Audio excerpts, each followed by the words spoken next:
Dr. Catherine here. If I had to sum up health in one word, that word would be balance.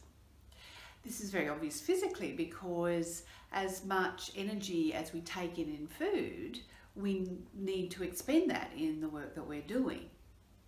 So when we're doing a lot of really hard physical work, we can eat more without putting on weight. But if we're not being very active, we need to cut back, or yes, we are going to end up a little bit overweight. But it is actually possible to get out of weight either way and end up overweight or underweight. And also, work-life balance is really important. If we work too much, we can end up stressed. If we work too little, we can sometimes have issues with self-esteem or feeling that we're not contributing. And balance is also really important energetically. Have a look at this little demonstration and you'll see what I mean. So here I'm going to demonstrate to you about the importance of having a flow that's in equilibrium. So whichever two directions of flow you've got, whether there is energy coming in or energy going out, energy flowing up, energy flowing down, it's really important that both of those flows actually balance each other out. So this is a pretty simple demonstration. So you can see I've put a hole in the bottom of that plastic container. I've just sat it on top of the upside down coffee plunger so you can see what I'm doing here.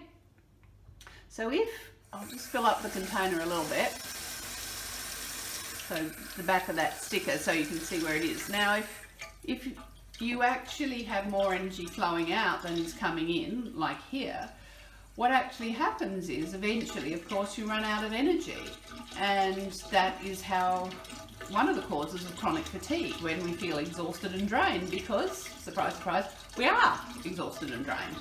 If, however, we go the other way,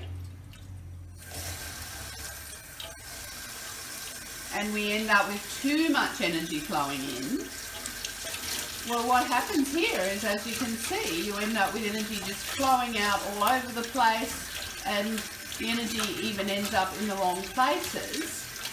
And that's actually one of the primary causes of inflammation in our system.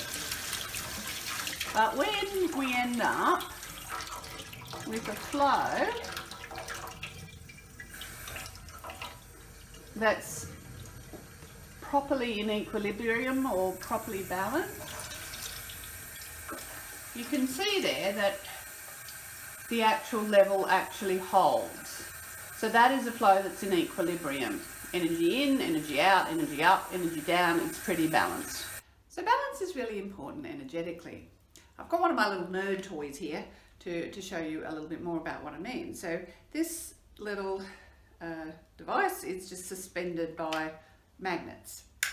And when we spin it, you can see that it can move with a lot of energy, it can effectively perform a lot of work, but it can only do that while it's balanced. All I have to do is get it a little bit unbalanced and you can see what happens.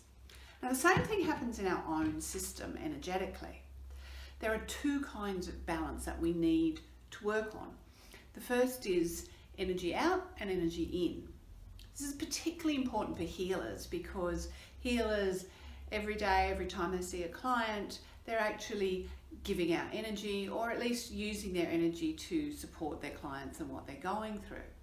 So it's really important then that we are actually able to bring in energy from the universe, make sure that our systems, that the level of energy in our system remains at equilibrium. And the other kind of energy that's important is actually important for all of us. Now this energy is the energy that flows up our spine and flows down our spine. And this actually equates to the energy or what our nervous system is doing.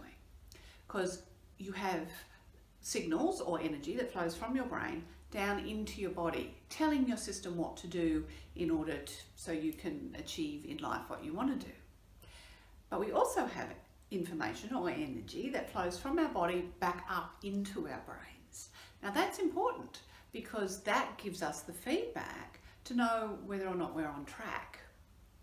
And so we actually need both of those flows, the upflow and the downflow, to actually completely balance each other, because otherwise we can end up with issues both in our nervous system or our spine, or indeed in our Kundalini energy. And you can do that yourself just by visualizing the energy flowing up and down and visualizing them being balanced. There are better techniques, but that'll get you started.